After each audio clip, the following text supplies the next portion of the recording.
Yes दोस्तों, कल हमने डिस्कस किया था सब्जेक्ट वर्ब एग्रीमेंट के बारे में और उसके कुछ क्वेश्चंस भी हमने देखे थे जो लास्ट ईयर हमारे पास में आ गए थे। उसके बाद हमने एक एग्जाम्पल किया था सब्जेक्ट वर्ब एग्रीमेंट टॉपिक के साथ ही हम एग्जाम्पल जो थे वो कवर करते आ गए थे। इसके बाद में हम अब अगला टॉपिक स्टार्ट करते हैं। अगला टॉपिक दोस्तों इंग्लिश के सिलेबस के अंदर अगला टॉपिक हमारे पास में इन्फरेंस। इन्फरेंस का दोस्तों शाब्दिक अर्थ होता है हमारे पास में निष्कर्ष, कंक्लूजन। किसी भी कंक्लूजन के ऊपर आना ही क्या कहलाता है, हमारे पास में इन्फरेंस कहलाता है। तो दोस्तों इन्फरेंस के अंदर क्या आता है दोस्तों, फॉलेसी आती है हमारे पास में। फॉलेसी जो होती है हमारे पास में क्या होता है, हमारे पास में फॉलेसी होता है हमारे पास में लीड टू फॉल्स और इनकरेक्ट कंक्लूजन। इसे ही क्या कहा जाता है दोस्तों, फॉलेसी कहा जाता है। जैसे इसके अंदर पहला आता है हमारे पास में, इसके अलावा प्रीमाइस और स्टेटमेंट होता है हमारे पास में, ये भी हमारे पास में इस इन्फरेंस के अंदर आते हैं। तो फॉलेसी कौन कौन सी होती है इस टॉपिक के अंदर दोस्तों हमको फॉलेसी डिस्कस करनी है। फॉलेसी दोस्तों थोड़ा इंपॉर्टेंट टॉपिक है, लास्ट ईयर भी इसके ऊपर क्वेश्चन से लास्ट ईयर हमारे पास में इसके ऊपर क्वेश्चन आए, मतलब पिछले एग्जाम से भी पिछले एग्जाम के ऊपर अंदर इसके ऊपर क्वेश्चन आए, तो इस एग्जाम में थोड़े चांसेस बढ़ जाते हैं। तो देखते हैं दोस्तों, चलो फॉलेसी के बारे में क्या फॉलेसी हमारे पास में क्या क्या होती है। तो पहली जो फॉलेसी होती है दोस्तों हमारे पास में फॉलेसी ऑफ हेस्ट जनरलाइजेशन होती है। अब क्या होता है दोस्तों fallacy of hasty generalization? Hasty generalization होता है हमारे पास में, जैसे हमारे पास में सम, ए फ्यू, मतलब कुछ हमारे पास में थोड़े हो, हमारे पास में बहुत थोड़े हो, वो जो हमारे पास में करते हो वो सबके ऊपर लागू कर दिया जाता है। तो इसे ही पॉलिसी ऑफ हेस्ट जनरलाइजेशन कहते हैं दोस्तों। पॉलिसी ऑफ हेस्ट जनरलाइजेशन के अंदर सबूत होता है हमारे पास में। तो जैसे एग्जांपल देते हैं हमारे पास में, जिसका एक एग्जांपल मैं आपको जनरल बता देता हूँ क्या होता है हमारे पास में। जैसे कुछ पुलिसमैन रिश्वत लेते हैं, जैसे हम सम पुलिसमैन टेक ब्राइब्स, कुछ पुलिसमैन हमारे पास में क्या लेते हैं, रिश्वत लेते हैं। तो इसका मतलब सारे पुलिसमैन हमारे पास में क्या होते हैं, रिश्वत लेते हैं। तो इसे ही क्या कहा जाता है दोस्तों, पॉलिसी ऑफ हेस्ट जनरलाइजेशन कहा जाता है। तो ये दोस्तों जनरली ये हमारे पास में पहली पॉलिसी हो गई कि कुछ हमारे पास में थोड़ी चीजें होती है जो थोड़े के ऊपर लागू होती है सबूत के आधार पर। दोस्तों ध्यान रखना, किसके आधार पर, एविडेंस के आधार पर, सबूत के आधार पर। थोड़े चीजों के ऊपर लागू, थोड़े लोगों के ऊपर लागू होती है, लेकिन वो सभी के ऊपर लागू कर दिया जाता है। तो इसे पॉलिसी ऑफ हेस्ट जनरलाइजेशन कहते हैं। इससे इनकरेक्ट कंक्लूजन आता है हमारे पास में, लीड टू फॉल्स करते हैं हम, इससे इनकरेक्ट कंक्लूजन आता है। दूसरा होता है हमारे पास में दोस्तों पॉलिसी जो होती है हमारे पास में वो कॉम्प्लेक्स क्वेश्चन की होती है। कॉम्प्लेक्स क्वेश्चन दोस्तों ऐसे क्वेश्चंस होते हैं जिसका जवाब ना तो हमारे पास में यस में दिया जा सकता है, ना ही नो के अंदर दिया जाता है। ज्यादातर मीडिया जो होती है हमारे पास में, मीडिया कर्मी होते हैं, वो इसी तरह के क्वेश्चन पूछते हैं तथा इसी पॉलिसी को यूज में लेते हैं। इसी को ही बोलते हैं दोस्तों पॉलिसी ऑफ कॉम्प्लेक्स क्वेश्चन। इसके एग्जांपल देखेंगे तब हम डिस्कस कर लेंगे पॉलिसी ऑफ कॉम्प्लेक्स क्वेश्चन के एग्जांपल हमारे पास में किस तरीके के होते हैं। तो ऐसे क्वेश्चंस जिनका जवाब ना तो यस में दिया जा सकता है, ना ही नो में दिया जा सकता है, तो ऐसे क्वेश्चंस जब आ जाए तो उनके अंदर कौन सी पॉलिसी होती है दोस्तों, उसके अंदर पॉलिसी ऑफ कॉम्प्लेक्स क्वेश्चन होता है। अगला जो होता है हमारे पास में दोस्तों पॉलिसी होती है हमारे पास में अपील टू पिटी। तो दोस्तों दया और सहानुभूति को आधार बनाते हुए अगर पॉलिसी दी जाती है तो इसे पॉलिसी ऑफ अपील टू पिटी कहा जाता है।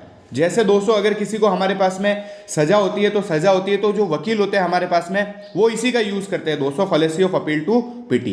दया और सहानुभूति को आधार बना करके दोस्तों जज के सामने हमारे पास में रिक्वेस्ट करते हैं कि आप किसी भी तरह इनकी सजा को माफ करें या फिर सजा को कम करें, तो वो पॉलिसी के यूज लेते हैं दोस्तों, और पॉलिसी होती है policy of appeal to pity. अगला होता है दोस्तों policy of appeal to emotions. Emotions को आधार बना करके दोस्तों अगर पॉलिसी दी जाती है तो इसे क्या कहा जाता है, policy of appeal to emotions. भाव और इमोशंस को आधार बना करके और दोस्तों जो पॉलिसी दी जाती है तो इसे क्या कहा जाता है हमारे पास में, policy of appeal to emotions. अगला जो दोस्तों पॉलिसी होती है हमारे पास में, पॉलिसी होती है appeal to authority. Appeal to authority क्या होती है दोस्तों, पॉलिसी ऑफ किसी बड़ी नामी हस्ती को आधार बना करके अगर पॉलिसी दी जाती है। जैसे अमिताभ बच्चन जी ये हमारे पास में प्रोडक्ट यूज करते हैं, सलमान खान जी हमारे पास में प्रोडक्ट यूज करते हैं, तो आप भी इस प्रोडक्ट को यूज कीजिए। तो ये दोस्तों किसी बड़ी नामी हस्ती को आधार बना करके उस प्रोडक्ट का प्रमोशन किया जाता है, तो ये दोस्तों पॉलिसी क्रिएट की जा रही है। तो ये पॉलिसी कौन सी होती है दोस्तों, हमारे पास में policy of appeal to authority होती है। अगला आता है दोस्तों policy of non sequitur. Fallacy of non sequitur क्या होता है दोस्तों, कोई भी हमारे पास में कारण होता है, उस कारण हमारे पास में वो प्रभाव आता है, कोई भी इफेक्ट होता है हमारे पास में उस रीजन की वजह से आता है। लेकिन जो हमारे पास में इफेक्ट आता है तो इफेक्ट की वजह से रीजन हुआ, तो इसे ही क्या कहा जाता है हमारे पास में, नॉन सिक्वेटर। हमारे पास में सही तरीके से नहीं जमा हुआ। जैसे एक एग्जांपल मैं बताता हूं आपको, जैसे हमारे पास में कारण क्या हुआ, हमारे पास में बादल आए, बादल दोस्तों घने बादल आ गए हमारे पास में, तो घने बादल आए तो उनसे क्या हुआ दोस्तों, बारिश हुई। तो अगर मैं ऐसे बोलूं कि बारिश हुई इसी कारण घने बादल आए, तो ये हमारे पास में फॉलेसी ऑफ नॉन सिक्विटर होता है। अगला जो होता है हमारे पास में दोस्तों, अगला जो दोस्तों होता है हमारे पास में,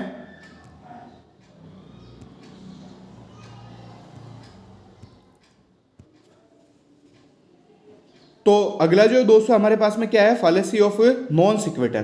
तो फॉलेसी ऑफ नॉन सिक्विटर क्या होता है हमारे पास में दोस्तों, जनरली कोई कारण होता है हमारे पास में, उस कारण से कोई प्रभाव आता है और उसी तो ये बना दिया जाता है कि किसी प्रभाव से वो कारण बन रहा है, तो इसे क्या कहा जाता है हमारे पास में, फॉलेसी ऑफ नॉन सिक्विटर कहा जाता है। जैसे हमारे पास में बादल आए तो बादल से हमारे पास में क्या होती है दोस्तों, बारिश होती है, ठीक है। बादल आए, घने बादल आए, तो घने बादल से क्या होगी दोस्तों, बारिश होगी। तो अगर इसको इस तरीके से कन्वर्ट कर दिया जाता है कि बारिश हुई इसी कारण घने बादल आए, तो इसे क्या कहा जाता है हमारे पास में, फॉलेसी ऑफ नॉन सिक्विटर कहा जाता है। अगला जो है हमारे पास में दोस्तों, अगला है fallacy of false analogy. False analogy दोस्तों क्या होता है, ऐसे गुण जो एक के पास है लेकिन दूसरे के पास नहीं है, ऐसे गुण जो एक के पास है लेकिन दूसरे के पास नहीं है, उसे दूसरे के ऊपर लागू कर दिया जाता है हमारे पास में, तो इसे फॉल्स एनालॉजी कहा जाता है। जैसे एग्जांपल देता हूं मैं, सन जो होता है हमारे पास में वो रोशनी देता है, मून होता है वो भी हमारे पास में रोशनी देता है, लेकिन मून है वो क्या है हमारे पास में, सन है, तो ये हमारे पास में क्या हो जाएगी दोस्तों, फॉल्स एनालॉजी हो जाएगी। इसे क्या कहा जाता है, फॉल्स एनालॉजी कहा जाता है। अगला जो होता है हमारे पास में दोस्तों, अगला होता है fallacy of undistributed middle. Undistributed middle के अंदर क्या होता है दोस्तों, ऑल इज टू ऑल कर दिया जाता है हमारे पास में। जैसे हमारे पास में लिया जाता है एग्जांपल, जैसे ऑल कैट्स आर मैमल, मतलब सारी बिल्लियां हैं वो हमारे पास में स्तनधारी मैमल्स है हमारे पास में। फिर ऑल डॉग्स आर मैमल, तो हमारे पास में क्या है, सारे डॉग्स होते हैं वो भी क्या है हमारे पास में, मैमल्स है। So all mammals are cat and dog, तो ये दोस्तों ऑल और ऑल का रीजन होता है हमारे पास में, ये अनडिस्ट्रीब्यूटेड मिडिल होता है। आपको समझ में आ रही होगी चीज, वापस में एक बार रिपीट कर देता हूं, all cats are mammal, all dogs are mammal, so all mammals are dog and cat. तो इसके अंदर दोस्तों हमारे पास में अनडिस्ट्रीब्यूटेड मिडिल का यूज लिया जाता है। यह पॉलिसी होती है दोस्तों हमारे पास में, और पॉलिसी कौन सी होती है दोस्तों, अनडिस्ट्रीब्यूटेड मिडिल की होती है। अगला होता है दोस्तों पॉलिसी ऑफ इक्विवोकेशन।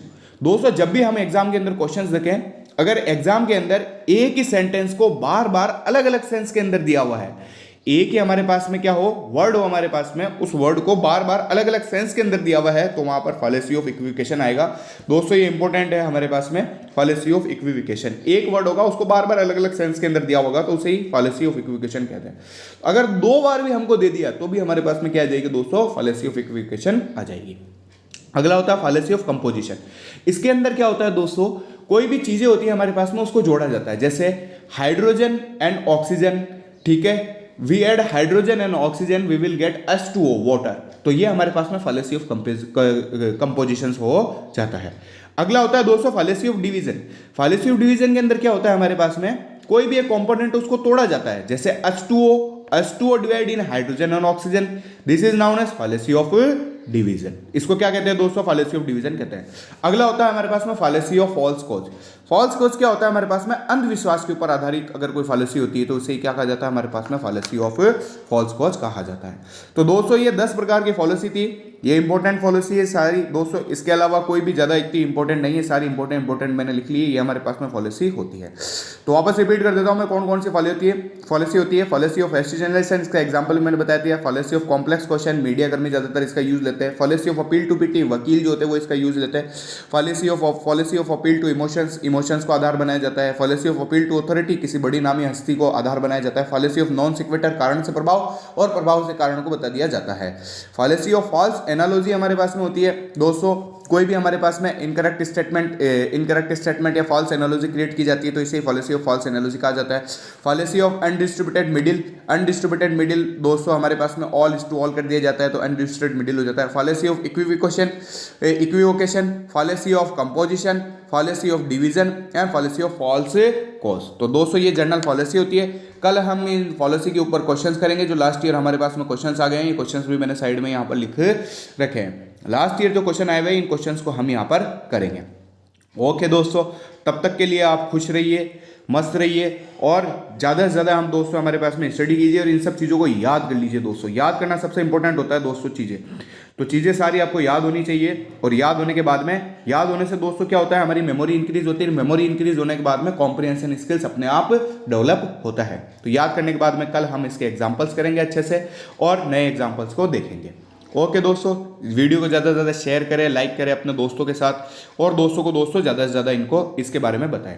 तो हम यहाँ पर पूरी रीड की इंग्लिश के कोर्सेज को कवर कर रहे हैं यहाँ पर दोस्तों, और पूरी रीड की इंग्लिश दोस्तों, एक भी टॉपिक यहाँ से बाहर नहीं आएगा और ना ही हमारे पास में भी ये आशा करता हूँ कि हमारे पास में एक भी क्वेश्चंस भी यहाँ से क्या होगा दोस्तों बाहर नहीं जाएगा। इसके बाद में हम यहाँ पर डेली टेस्ट सीरीज हम यहाँ पर लॉन्च करेंगे, मतलब डेली टेस्ट सीरीज हम यहाँ पर चलाएंगे। Okay, thank you so much.